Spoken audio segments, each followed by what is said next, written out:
Okay, saan ba natapos? Which is, hindi ko dapat ito binabanggit. Para lang sumagot kayo,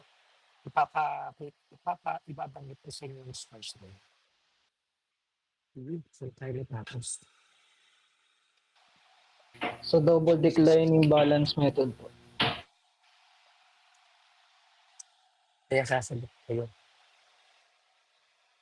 So, may evaluate ko kung gaano kayong ka-interesado sa info based on your scores or based on how you communicate. Kung harap ako makakuha ng sagot sa ibang mga estudyante, nagka-flex ang score. Kung matataas ang score ng O1, O2, O3, O4, O7, and O8 because they interact well, they communicate well. Na later, nakikita ninyo yung ranking by sections. Tingnan nyo kung pang-ilan kayo.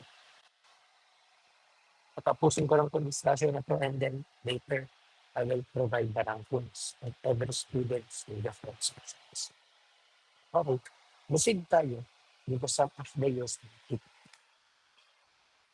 So, sum of the years digit method or SO by DL, it is a method of evaluating the depreciation. The depreciation changes from year to year. So, this is our formula for getting the annual depreciations of the sum of the years digit. So, the annual depreciation is 2 times the quantity of L minus 1 plus 1 by over L times the quantity of L plus 1 times first cost minus salvage value. Take note that the SO by DL is a non-uniform method, meaning to say that D1 is not equal to D2 nor equal to D3 until D10. So in terms of the total depreciation, it is the formula for that is 1 times the quantity of PL minus 1 plus 1 all over L plus L times the quantity of L plus 1 times the first cost minus the salvage value. And the book value, walang katapos ng first cost minus the total depreciations after n years. Meanwhile nagbo-board exam, and in terms of the sum of the years digit, hindi ito yung ginagamit kong formula. Meron pong alternative solutions on how I can determine the total depreciations and the annual depreciations. Sir, ano po yung ginagamit ng alternative formula? Yung determining the sum of the years digit. Ito ay po pwedeng yung gawin din as the alternative solution or pwedeng ito rin yung maging atake mo kapag ito ay kasama sa examinations. It's up to you. Sasaulihin ito ng mahaba or itong apat.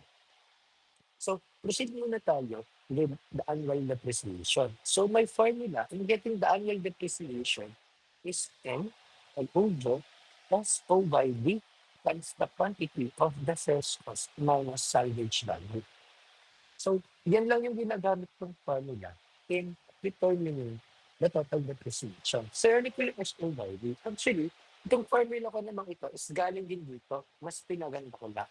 So, ang SO by D ko is L times the quantity of L plus 1 all over 2.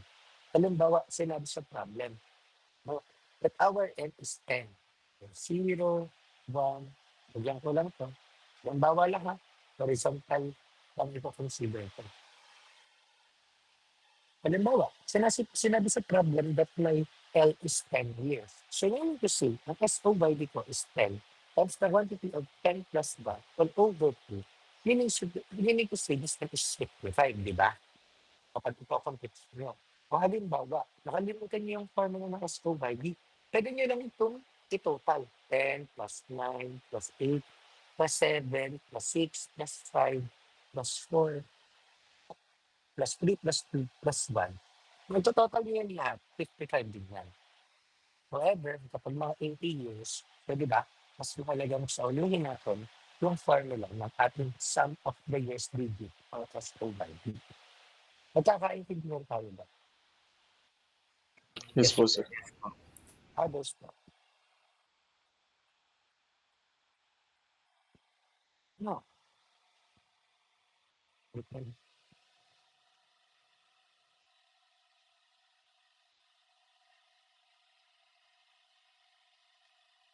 Mm.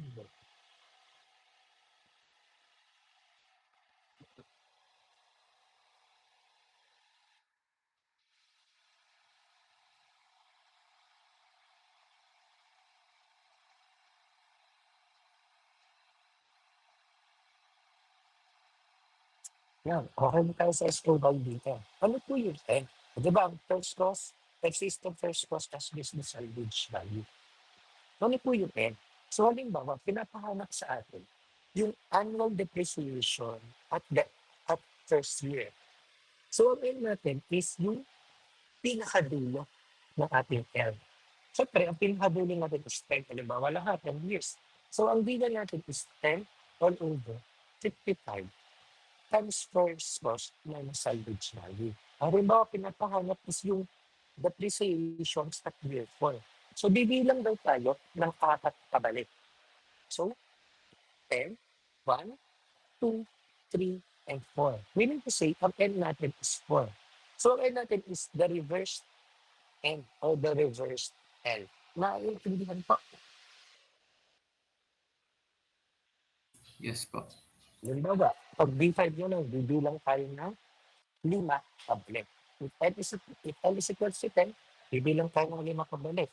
So, halimbawa, B7 pala. Sabihin natin na D8, depreciations of year 8. O, wala pabalik. 1, 2, 3, 4, 5, 6, 7, 8, 3 over 55 times the quantity of the first cost minus the salvage value. Naiintindihan nyo ang alternative solutions on how I can get the annual depreciations of the sum of the years digit method. Yes po, sir.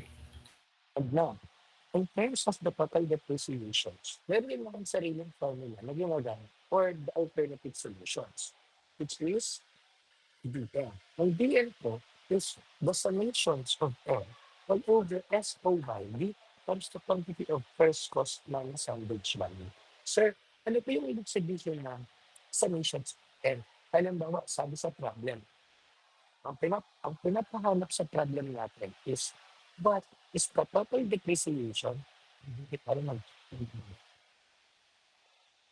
no, sinabi sa problem is that what is the total depreciations after at the end of 6 years? Um, at the end of 6 years, meaning to say, di ba, D6. Ang D6 natin can be computed using this formula. Paano po namin nakocompute yung D6 yan? Kung summation sub n, bibilang na ba yun ng anin, di ba? So, 1, 2, 3, 4, 5, 6. And that's it. Ilalagay natin lahat ng value ng n. 10 plus 9 plus 8 plus 7 plus 6 plus 5. So, ang SOY din naman ng 10 is 55 first cost minus salvage value. So here, we can actually complete the total depreciations at the end of 6 years. Naiintindihan po ang ating alternative solutions or other solutions in determining the total depreciations for 6 years. Yes po, Yes. sir. Yes po, sir. Kasi you try to solve this problem number one and let us check if your answer is correct. Kindly check your answer if you have an answer.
Do you have an answer?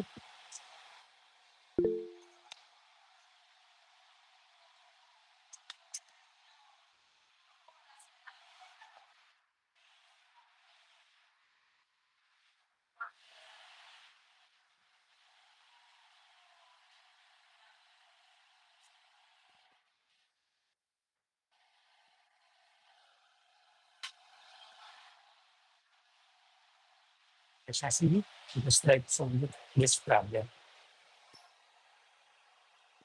a machine costs 70,000 with an estimated life of 10 years with a salvage value of 5,000. So what is the depreciation at 7th year and the book value after 5 years using the S2YD method? So 70,000 is the first cost, 10 years is L, salvage value is 5 years. Tawag natin, siyempre depreciation at 7 year and the book value after 3 years. Annual depreciation at 7th year and the book value at 8th year. So in terms of the cash flow diagram,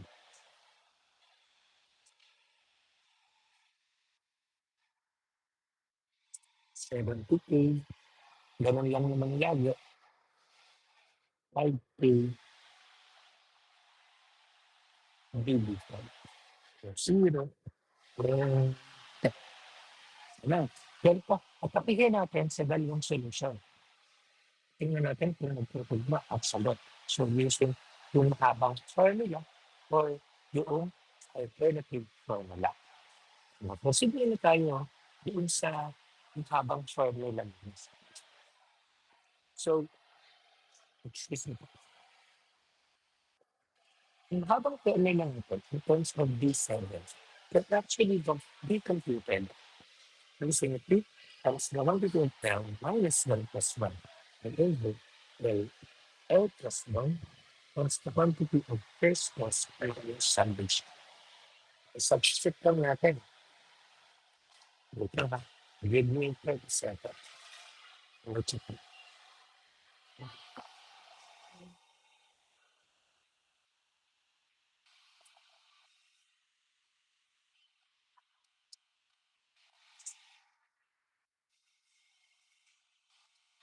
Ang substitute natin ng mga value. So 2 times 10 minus 7, okay, 7 years plus 1 and over 10 times the quantity of 10 plus 1, 70K minus 5K. Sige, sabi ninyo that our D7 is tama naman. So, 4,727.272727. Now, i-check natin yung ating simplified formula or other formula as N all over S over B times the first cost minus salvage value. So, lagyan ko lang dito kasi magbibilang tayo. Ayan. Ang may SO by D muna natin. SO by D is L plus 1 all over 2. Sige nga, what is the value of our SO by D?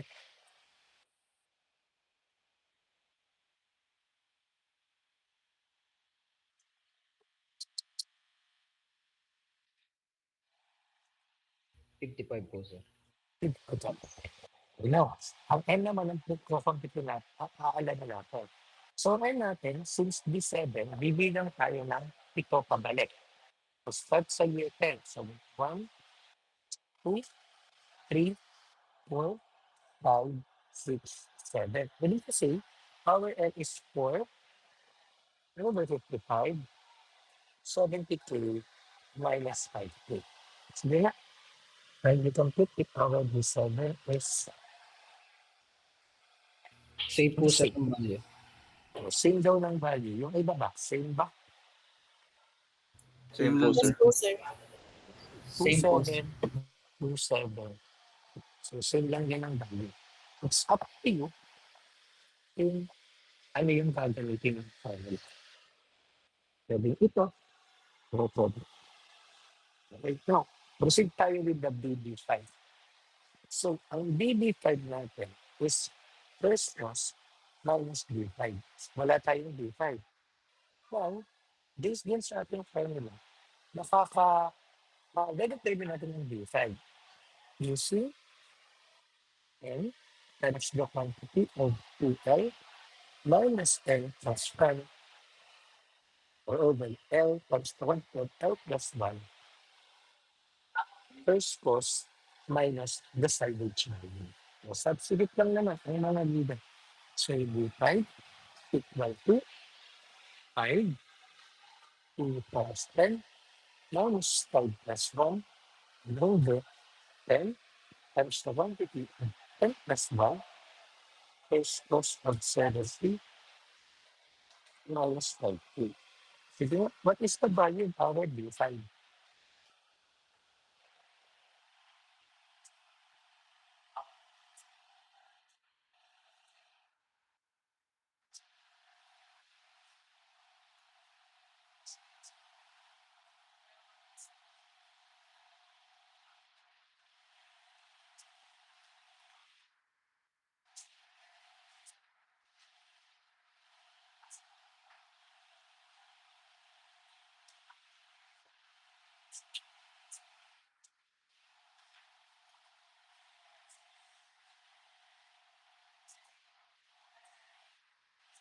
Okay. So 47,172.77, ano, 27, 1773. Tingnan natin yung simplified formula. Ito mo na dito yung cash flow.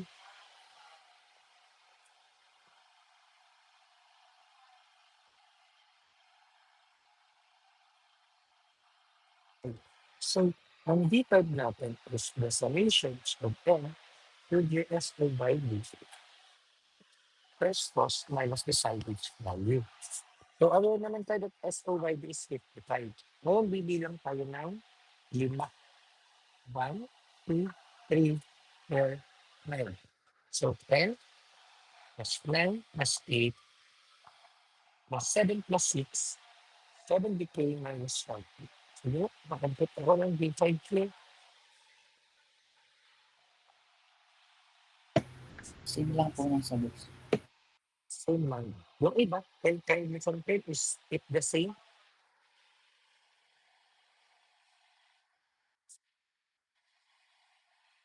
Yes po sir. Same lang. Ano, meron tayong B5. So, BB5 is 70,000. Okay. 27,272.72, what is our BB? So sabi niyo, that our BB is 22,727.277.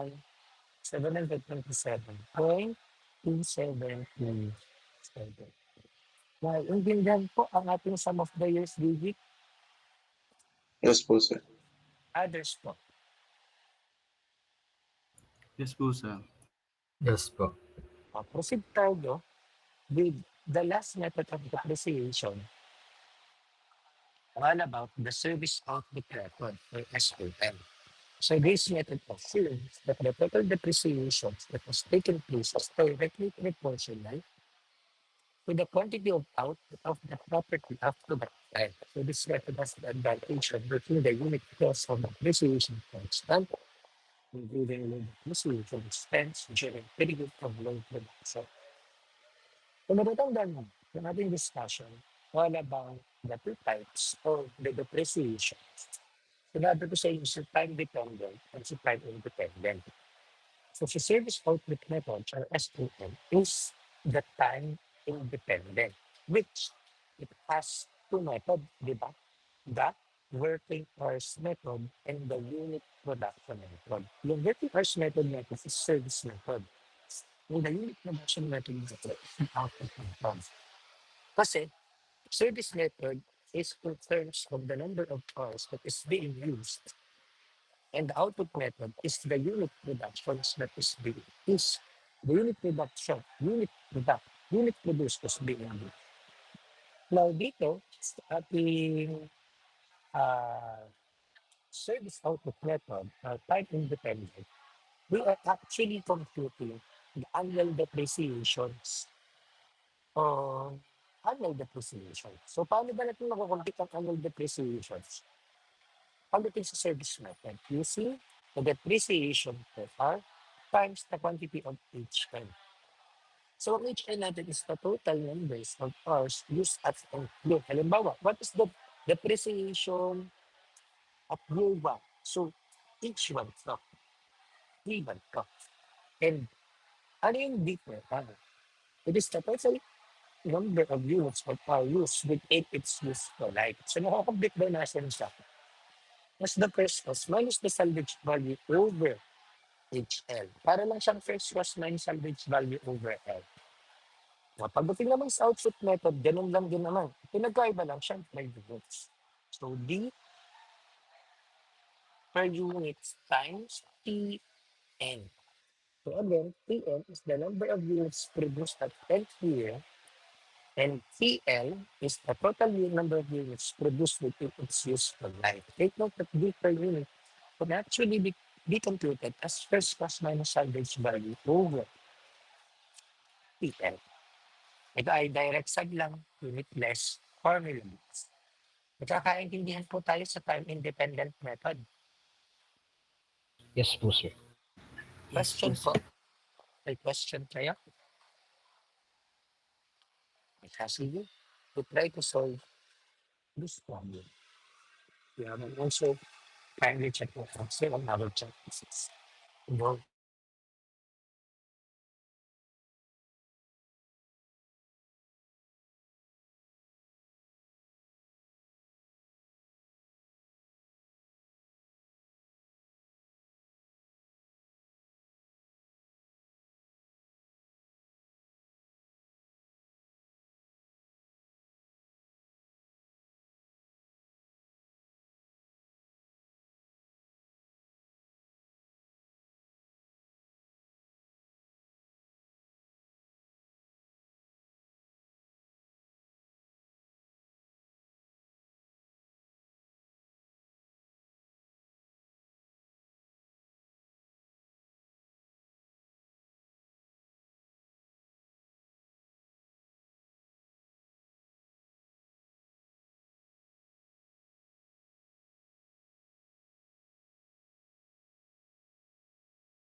They have an answer.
Okay, so sige, let us try to solve this problem. So, a television company purchased machinery for 100,000, which is first cost, estimated value, estimated useful life of 10 years, L is 10 years, scrap value of 4,000, S this 4,000, productions of 400,000 units. So, the IPL, converting hours of 130,000, HL, di ba? The company uses the machinery for 18,000 hours during its first year. So, ito ay H1, na 18,000 hours and produces 44,000. So, P1, 24,000 units. Calculate DSLM, working hours, and output method.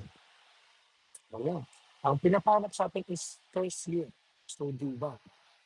So, sa straight line method, ang formula ng D1 natin is first cost salvage value over L. Substitute ka naman, 100K minus 30 over 10.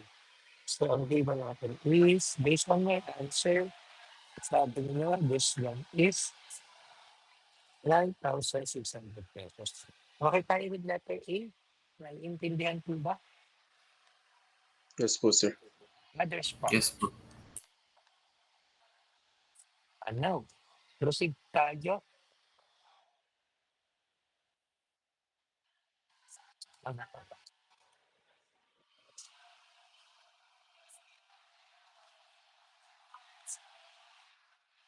From letter B is over 2 hours. So, ang binoton is D1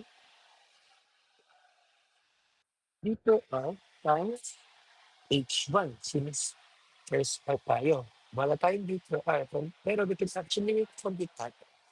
First cross salvage value over H1. Substitute lang yan. So, what is D per hour natin? D per hour is equivalent to 0.8 po. 8 0.80 per hour. Substitute lang ulit. D1 is 0.80 per hour. Times sa H1 natin, yung 80,000 hours. Sabi ninyo, that D is 14,000. Okay tayo with letter B? Naiintindihan po. Yes po, sir. Yes po, Letter sir. C is output method. Same lang naman. Pinagtayo mo lang. Is nakabili. So, P1. P per unit natin is first cost and salvage value over PL. What is our D per unit? 0.24 po per unit. 0.24 per unit. So, substitute lang ulit. Ang, ang, ang ating T1 ay 44,000 units. Consultancy, D1 is 10,560. Okay tayo with letter C. Sir, question po. Yes po. Pag ano po, halimbawa po ay ang hahanapin po sa problem ay D per hour po. Ano po yung parang term po para dun? May term po ba para dun? Ano lang siya, depreciation per hour. Wala po. Okay po. Thank you po. Kapag ang mga napahanapin ang D per hour, so what is the value of the depreciation per hour in its useful life? Since ang D per hour natin ay naka-useful life tayo. Okay po. Yes po, sir. Thank you po. Yeah, pwede rin depreciation of its useful life per hour. Pwede rin ang hanapin. So, first cost ng salvage value over goods, yun yung other term. Depreciations of its useful life over uh, R or per R. Question po. May question tayo sa ating problem. Naiintindihan mo. Yes po, sir. Yes po, Yes sir. po. Yun yung nagiging coverage ng ating midterm exam. From the very beginning of our discussion hanggang dito sa time-independent method. So, hindi kasama ang amortization, depletion, and capitalism. Kung ano lang yung discuss natin, yun lang nakasama sa exam. Ano yung anong pre-carbon?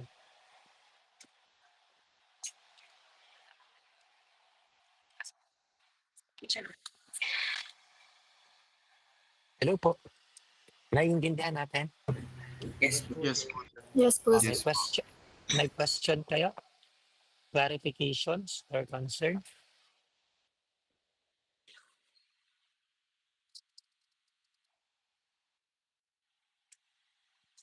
Sir, Wala na? pwede po magtanong po about the ano po exam. Pwede niyo po bang i-disclose po ang ano types po ng exam?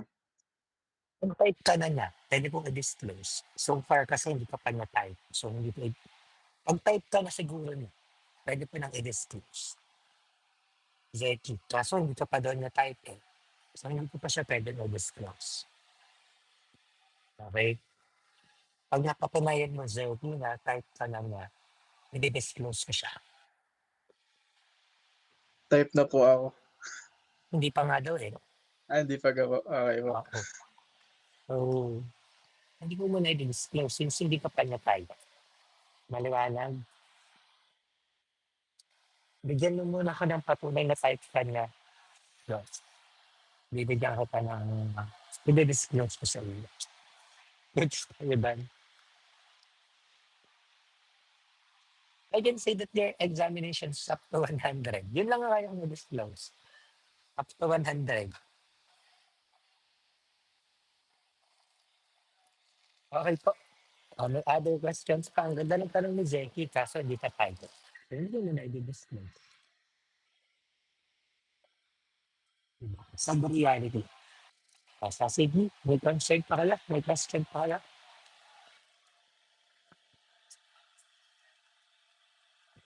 Oh, pero nasaan si Ibela?